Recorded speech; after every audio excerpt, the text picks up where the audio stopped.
Crypto का बड़ा धमाका अब हमारे सामने फिर से आ चुका है और निर्मला सीतारमण जी ने भी हाल फिलहाल में अपना एक स्टेटमेंट जारी किया है जिसमें बोला है कि भाई देश चाहे या ना चाहे उसको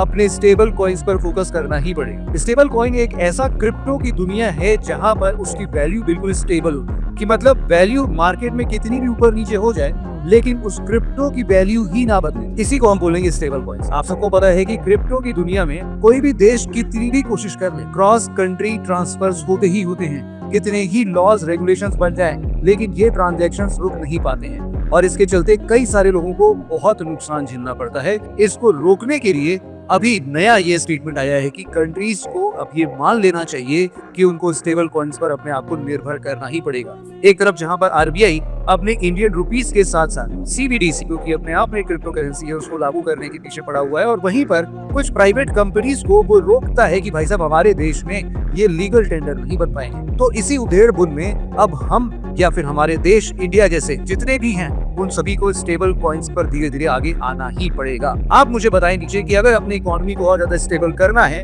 तो आखिरकार हमें और कौन से मेजर्स लेने की जरूरत है।